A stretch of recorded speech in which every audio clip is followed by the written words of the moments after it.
Terima kasih saudara, Anda masih bersama kami di Sapa Indonesia Malam. Saya Niluh Puspa. Saudara, Israel menyerang Rafah yang jadi lokasi lebih dari 1 juta pengungsi Palestina. Indonesia melalui Kemlu mengecam tindakan Israel, sementara Amerika Serikat menangguhkan sementara pengiriman senjata termasuk bom ke Israel. Kebrutalan serangan militer Israel terus berlanjut. Awal pekan, Israel memborbardir wilayah Rafah yang merupakan lokasi lebih dari 1 juta pengungsi Palestina. Pasukan Israel menyerang kota Rafah, darat maupun udara. Koridor perbatasan antara Rafah dan Mesir pun ikut dihancurkan.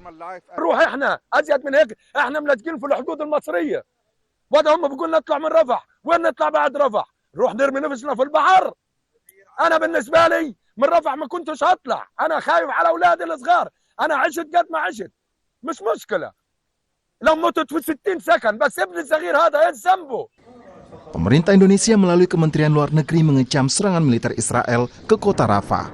Seruan Indonesia disampaikan Kemlu melalui akun media sosial X yang menyebut Indonesia mengecam keras serangan militer Israel atas kota Rafah di Gaza serta penguasaan atas perbatasan Rafah di sisi Palestina. Serangan Israel ke Rafah membuat Amerika Serikat menangguhkan pengiriman senjata ke Israel. Menteri Pertahanan Lloyd Austin menyebut, sejak awal Amerika Serikat sudah jelas menyatakan Israel tidak boleh melancarkan serangan besar ke Rafah tanpa memperhitungkan dan melindungi warga sipil di wilayah pertempuran. Again, I think we haven't made any decisions. We did pause as we reevaluated some of the security assistance that we're providing. Very clear, Senator, as you know, from the very beginning that Israel shouldn't launch a major attack in Rafah without accounting for and protecting the civilians that are in that battle space. Banyak warga Gaza bergantung pada penyeberangan perbatasan Rafah untuk bertahan hidup. Jarak Gaza dan Rafah yakni 38 km, sedangkan jarak Rafah ke perbatasan di Mesir hanya 2 km. Rafah menjadi tempat aman berlindung bagi warga Palestina saat konflik antar Israel dan Hamas meletus.